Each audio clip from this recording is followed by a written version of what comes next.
Sagittarius Sun, Gemini Moons, welcome to your 2020 Sun Moon reading. It doesn't matter when you view it. Whenever you view it is when you're meant to see it. It doesn't matter the time of year. I'm doing these in order of requests in the comments, so be sure to post up your requests.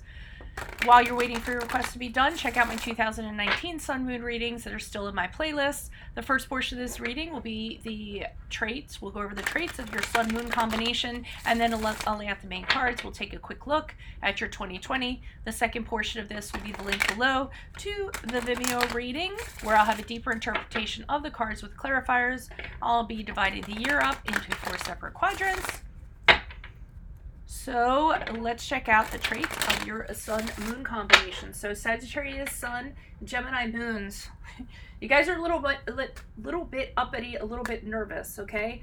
You do have a tendency to do whatever you want when it comes to life or things because you're very independent creatures and you believe that's how things should be. Because you're the front runners and you're like, okay, I'm going to have my adventures. I'm going to do what I want. If you want to pack a bag and come with me, great. If not, no worries, okay? You get really upset if anyone tries to restrict you, box you in, or anything like that. You're a very free, playful spirit. You're an optimist, 100%.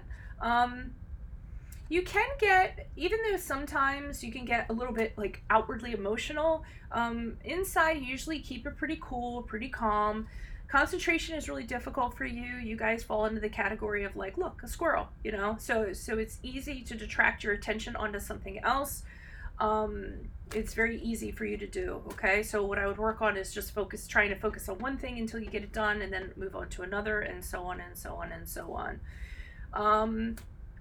But the thing is, you always seem to land on your feet, no matter, how like risky you are or offbeat you are or whatever, whatever adventure you guys have, you always like manage to land on your feet. It always works out. You like to explore things. You always like to be on the move, not ones to sit still. This is how you gain your knowledge. This is how you learn about things. You have your adventures and then you gain your knowledge from doing that, okay? Something you need to work on in 2020 is patience, okay?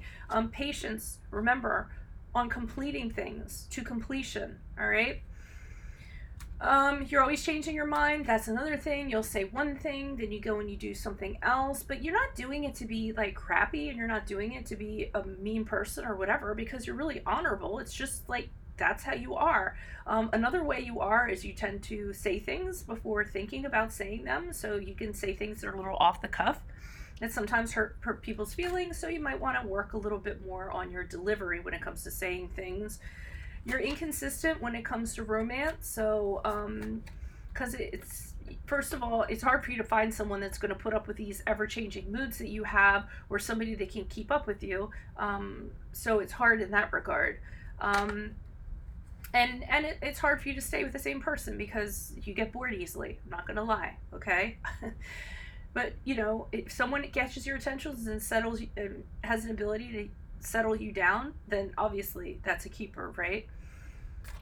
You do a lot of things, but a lot of you can look back on your life and kind of see like it was trivial things that were done. And again, because that goes to wanting to do like a variety of things like very quickly instead of one slow, steady thing. So for an example, some of you might have like a variety of degrees, like a variety of like associate's degrees or really long resumes or whatever, as opposed to like, the one person that goes and gets that PhD, that lifelong PhD in something. And you need to work on discipline, okay? That self-satisfaction doesn't have to be the end all for everything. You guys would be great producers, you would be great artists, you would be great authors if you can concentrate enough to get through a chapter. I'm just joking, okay?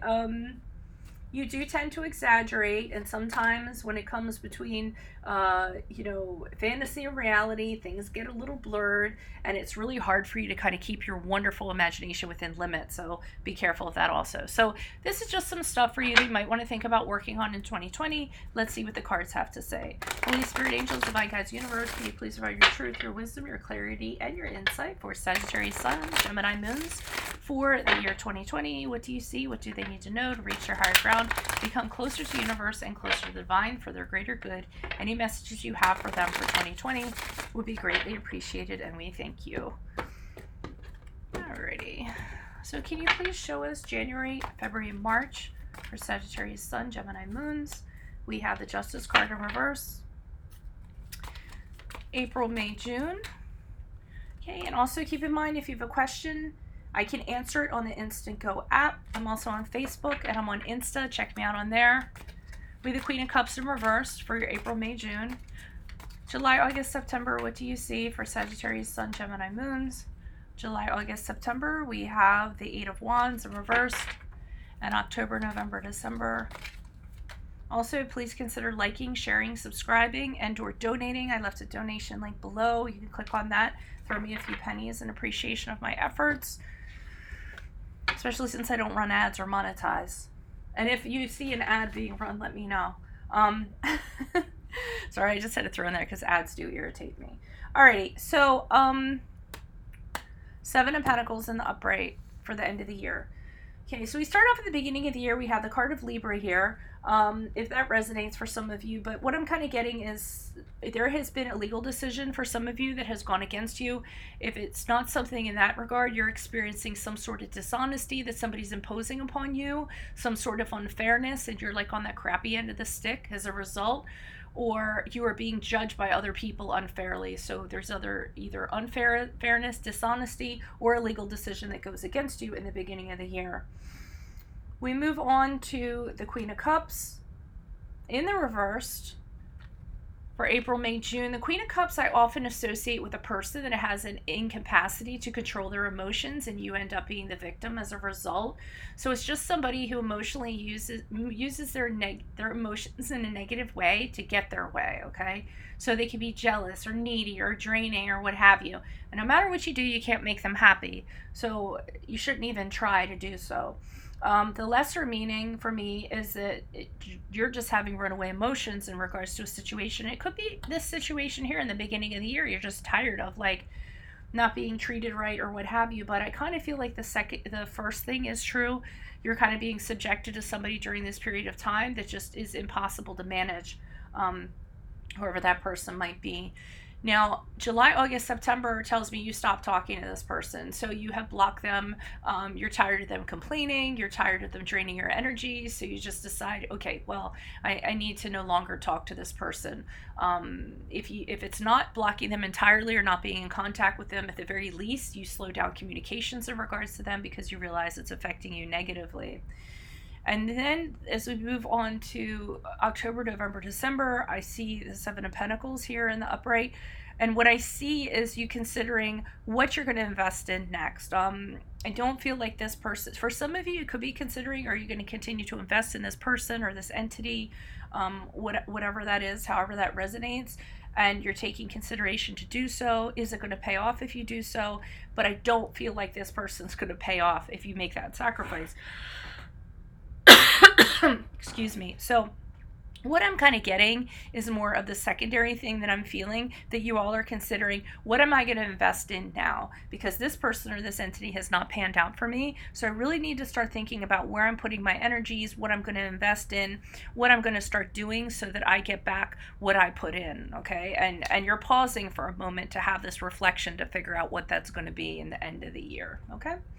So if this resonated, consider a personal reading. Just send me an email and we can set that up. Check out your 2019 Sun Moon readings. Click on the Vimeo link below for the second portion of this reading.